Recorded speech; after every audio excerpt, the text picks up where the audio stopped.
Nous sommes le 15 octobre 2023, à Jouques, un petit village baigné par la douce lumière d'automne près d'Aix-en-Provence. C'est un dimanche après-midi, un moment de quiétude familiale comme il en existe des milliers en France. Dans le salon de la famille Martin, Chloé, une petite fille de 4 ans, est assise sur le parquet. Elle ne dessine ni soleil, ni bonhomme, ni maison. Avec une concentration qui détonne pour son âge, elle trace les contours sombres et profonds d'une grotte sur une simple feuille de papier. Sa mère, qui passe à proximité, lui demande avec la tendresse habituelle « Qu'est-ce que tu dessines de si joli, ma chérie ?» Sans lever ses yeux vifs du dessin, la fillette répond d'une voix parfaitement claire, une voix sans la moindre hésitation. « C'est là où j'habitais. Je suis Marie-Madeleine et je peux le prouver. Il y a un pot en terre que j'ai caché. » Cette phrase, à la fois simple et vertigineuse, va faire basculer l'existence ordinaire de cette famille. C'est le point de départ d'une enquête que nous allons suivre ensemble, pas à pas. Car cette histoire ne repose pas sur une simple croyance. Elle repose sur des faits, des expertises et sur la promesse d'une preuve matérielle, cet fameux objet que Chloé prétend avoir caché il y a 2000 ans. Un objet que nous ne découvrirons qu'à la toute fin de ce récit. Pour comprendre l'onde de choc provoquée par ces quelques mots, il faut savoir qui sont les Martin, un nom d'emprunt que nous utiliserons pour préserver leur tranquillité. Le père est comptable, un homme de chiffres et de logique. La mère est enseignante en école primaire, habituée à l'imagination débordante des enfants. Ils n'ont aucune culture religieuse particulière. Leur bibliothèque ne contient ni Bible, ni livre sur l'histoire des premiers chrétiens. Leur vie est réglée, rationnelle, normale. Pourtant, avec le recul, la déclaration de Chloé n'était pas le premier signe. La première fissure dans le mur de leur normalité était apparue quelques semaines plus tôt, de manière bien plus subtile. Chloé avait commencé à fredonner une mélodie. Ce n'était pas une comptine apprise à l'école, c'était une sorte de complainte, une ligne musicale simple, répétitive et d'une tristesse étrange. Intrigués, plus qu'inquiets, ses parents l'ont enregistrée sur leur téléphone portable. Ils ne se doutaient pas alors que cet enregistrement audio allait devenir la toute première pièce à conviction d'un dossier impossible. Après la déclaration du 15 octobre, les parents ont commencé à regarder leur fille différemment. Et les signes se sont multipliés, devenant de plus en plus troublants, de plus en plus précis. D'abord, il y a eu le langage. Chloé a commencé à utiliser des mots isolés, des mots qui n'appartenaient pas à son vocabulaire ni à celui de ses parents. Un jour, en s'adressant à son père avec une tendresse infinie, elle l'a appelé « Abba ». Une autre fois, en montrant le ciel par la fenêtre, elle a murmuré le mot « marin ». Perplexes, les Martin ont fait ce que nous ferions tous. Ils ont cherché ces mots sur Internet. Leur stupeur fut immense lorsqu'ils découvrirent qu'il s'agissait de mots en araméen, la langue parlée en Judée au temps du Christ. Puis, il y a eu la géographie. Un soir, la famille regardait un documentaire sur les trésors de la Provence. Une image aérienne du massif de la Sainte-Baume est apparue à l'écran, montrant l'entrée de la célèbre grotte. Chloé, qui jouait distraitement, a levé la tête, a pointé son petit doigt vers la télévision et a dit « Je connais ce chemin. Pour y aller, il faut passer devant le rocher qui a un visage. » Elle a décrit avec une précision déconcertante un sentier qu'elle n'avait jamais emprunté, un détail qu'elle ne pouvait pas connaître. Les parents, le cœur battant, ont cherché des photos du lieu en ligne. Et ils l'ont trouvé. Ce rocher à la forme de visage humain, connu des randonneurs locaux, existait bel et bien. La famille Martin n'avait jamais mis les pieds dans cette région. Le troisième signe fut peut-être le plus étrange. Il s'agissait d'une mémoire sensorielle. La mère de Chloé venait d'acheter un nouveau savon à la lavande. En lavant les mains de sa fille, celle-ci a froncé le nez et a dit « Ça ne sent pas bon, le nard sentait meilleur. » Le nard, un parfum antique, précieux, mentionné dans les textes anciens, notamment bibliques, mais totalement inconnu d'une enfant de 4 ans en 2023. Comment une fillette de son âge pouvait-elle avoir une opinion sur un parfum disparu depuis des siècles ? Une mélodie d'un autre temps, des mots d'une langue morte, la reconnaissance d'un lieu jamais visité et le souvenir d'une odeur antique. La thèse de l'imagination fertile commençait à sembler bien faible pour expliquer autant de coïncidences. Pour les Martin, le doute n'était plus permis. Quelque chose d'extraordinaire était en train de se produire avec leur enfant. La question n'était plus de savoir si Chloé inventait, mais de comprendre ce qui lui arrivait. Ils ont alors pris une décision difficile, chercher un avis extérieur, non pas pour trouver la confirmation d'un miracle, mais pour obtenir une explication rationnelle.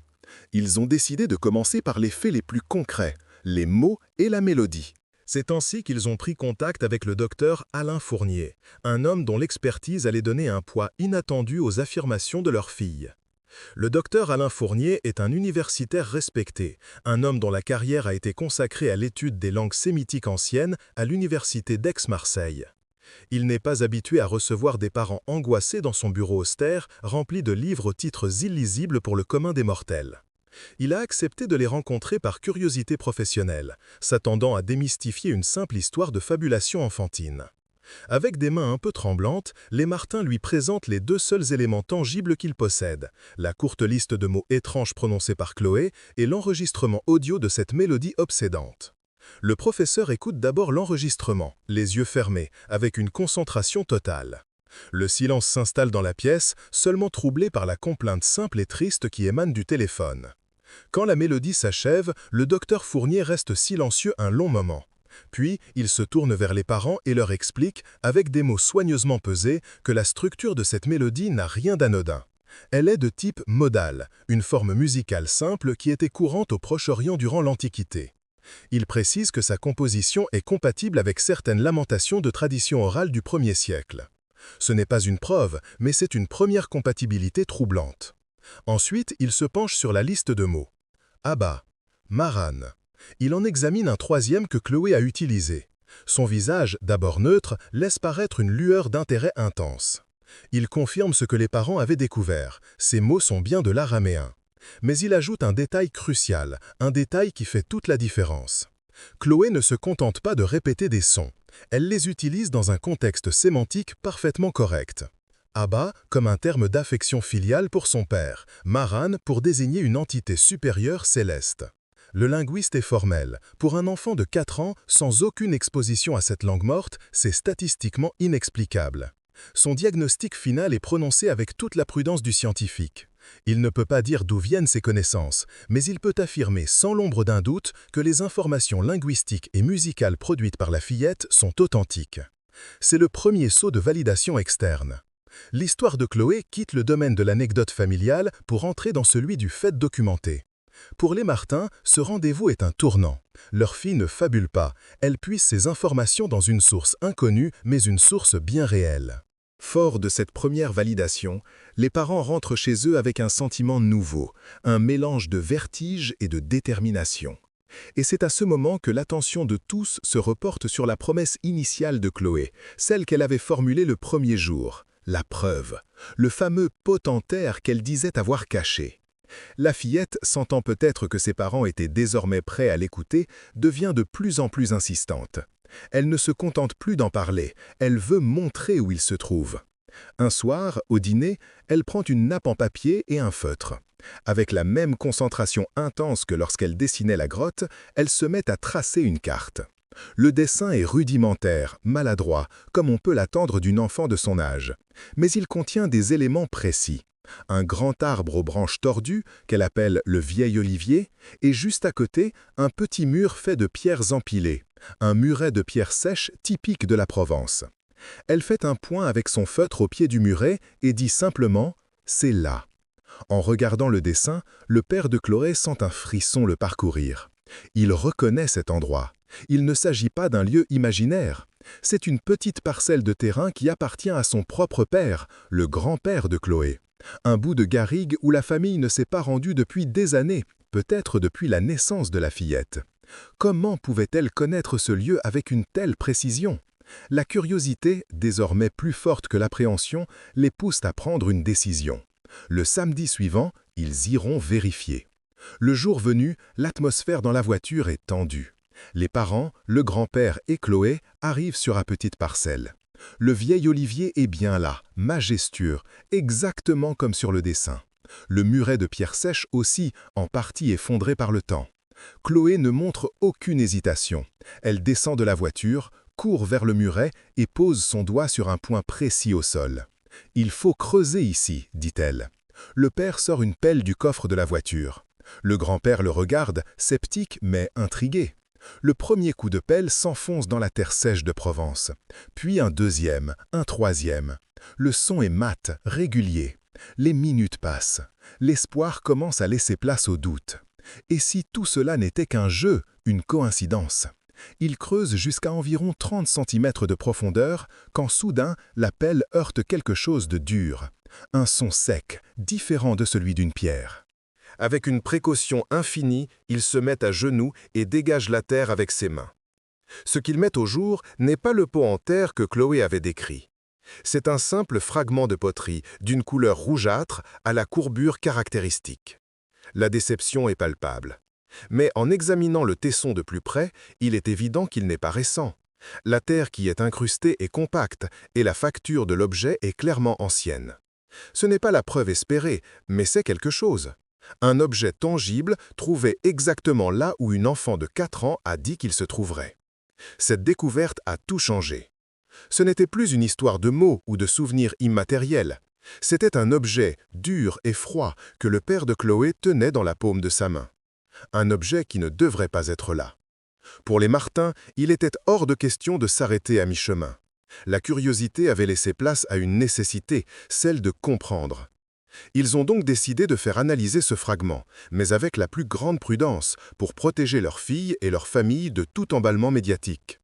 Le père a pris contact, par l'intermédiaire d'un ami, avec une archéologue travaillant pour la DRAC, la Direction régionale des affaires culturelles de la région Provence-Alpes-Côte d'Azur. La rencontre fut organisée de manière discrète, presque clandestine.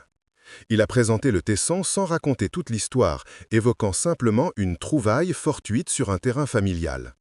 L'experte a pris le fragment, l'a examiné sous une lampe, a gratté délicatement la terre séchée avec un petit outil. Son visage est resté impassible, professionnel. Elle a promis une réponse rapide. Cette réponse est arrivée 2 jours plus tard, par un simple courriel. Et elle était sans appel. Le diagnostic de l'archéologue était formel. Le tesson était un fragment d'amphore romaine, plus précisément une amphore de type Dressel 2-4, utilisée pour le transport du vin. La composition de l'argile et la forme de la lèvre du récipient permettaient une datation sans équivoque, 1er siècle de notre ère. 1er siècle, la même période que celle évoquée par la fillette. Cette nouvelle, bien que gardée secrète, a eu l'effet d'une déflagration au sein du cercle familial très restreint qui était au courant. Le grand-père, autrefois sceptique, ne disait plus un mot. La validation du linguiste était une chose, mais une preuve archéologique c'en était une autre. Gardez bien ceci en mémoire, un fragment romain du 1er siècle, trouvé grâce à la carte dessinée par une enfant de 4 ans qui n'avait, selon toute vraisemblance, jamais mis les pieds sur ce terrain. La chaîne des faits devenait de plus en plus difficile à briser par le simple hasard. Et c'est précisément à ce moment, alors que toutes les preuves semblaient converger vers une seule et même période historique, que l'histoire a pris une tournure totalement inattendue. Une première grande reviravolta qui allait rendre le mystère encore plus profond. Chloé a commencé à faire des cauchemars. Des nuits agitées, des pleurs, des mots prononcés dans son sommeil que ses parents peinaient à comprendre. Au début, ils ont mis cela sur le compte de l'agitation des dernières semaines. Mais les cauchemars sont devenus récurrents et les phrases plus claires. Une nuit, sa mère, alertée par ses gémissements, est entrée dans sa chambre. Chloé était assise dans son lit, les yeux grands ouverts mais semblant regarder une scène invisible. D'une voix angoissée, elle ne parlait plus de la Judée ou d'une grotte en Provence. Elle parlait d'une forteresse sur une montagne, d'un grand feu et d'hommes vêtus de noir. Dans les jours qui ont suivi, elle a donné plus de détails, cette fois à l'état de veille. Elle se décrivait comme une gardienne du secret. Elle parlait de fuir des hommes en noir qui voulaient prendre le trésor. Elle a mentionné un nom de lieu, Montségur, et un mot que ses parents n'avaient jamais entendu, les cathares. Pour la 2e fois, les Martin se sont retrouvés à chercher sur Internet des mots prononcés par leur fille. Ils ont découvert avec effarement l'histoire de la croisade contre les Albigeois, le siège de Montségur en 1244 et le destin tragique des cathares, considérés comme hérétiques par l'Église catholique. Cette nouvelle couche de souvenirs a jeté un trouble immense. L'histoire n'était plus linéaire. S'agissait-il d'une autre vie? La réincarnation n'était-elle plus unique, mais multiple? Ou bien l'esprit d'une enfant de 4 ans était-il en train de mélanger, de manière confuse, des fragments d'histoire sans aucun lien entre eux? Cette nouvelle piste, celle du Languedoc du XIIIe siècle, semblait contredire la première. Le mystère, au lieu de s'éclaircir, devenait plus dense, plus complexe. Nous avons donc maintenant une fillette qui parle araméen, une langue du 1er siècle, qui reconnaît des lieux en Provence qu'elle n'a jamais vus, liés à la tradition de Marie-Madeleine, qui évoque des parfums antiques, qui mène ses parents à un artefact romain du 1er siècle, authentifié par une archéologue, et qui, en même temps, se souvient d'une vie de persécution au temps des Cathares, près de Montségur, 12 siècles plus tard. La thèse d'une simple fabulation devient de plus en plus difficile à soutenir face à l'accumulation de détails aussi précis et vérifiables. Pourtant, une question demeure. La question posée par Chloé dès le tout premier jour. La question de la preuve. Elle n'a jamais cessé de parler de son patentaire. Lorsque ses parents lui ont montré le tesson qu'ils avaient trouvé, elle l'a regardé et a simplement dit « Ce n'est pas ça. C'est juste un morceau qui est tombé à côté. Le pot est encore là. » La promesse de la preuve finale, celle qui pourrait peut-être tout lier, tout expliquer, reste donc entière. Et l'insistance de la fillette est telle que ses parents commencent à se demander s'ils ne sont pas passés à côté de l'essentiel. Le dénouement, celui qui allait apporter une réponse non pas au mystère de l'âme, mais à la promesse d'une enfant, a eu lieu il y a quelques mois. Convaincus par l'insistance presque quotidienne de leur fille, les Martin sont retournés une dernière fois sur le terrain du grand-père. Avec la même pelle, mais avec une détermination nouvelle, le père a recommencé à creuser au pied du muret de pierre sèche. Il a dépassé la marque des 30 cm où il avait trouvé le premier fragment. Il a continué, la terre devenant plus compacte, plus dure. À près de 50 cm de profondeur, la pelle a heurté quelque chose. Cette fois, le son était différent. Ce n'était pas le bruit sec d'un tesson, mais le bruit sourd et plein d'un objet intact. Avec une infinie précaution, ils ont dégagé l'objet. C'était un petit pot en terre cuite, simple, sans fioritures, mais parfaitement conservé. Son ouverture était scellée par une fine couche d'argile durcie par les siècles. De retour à la maison, le silence était total. Ils ont posé le pot sur la table de la cuisine.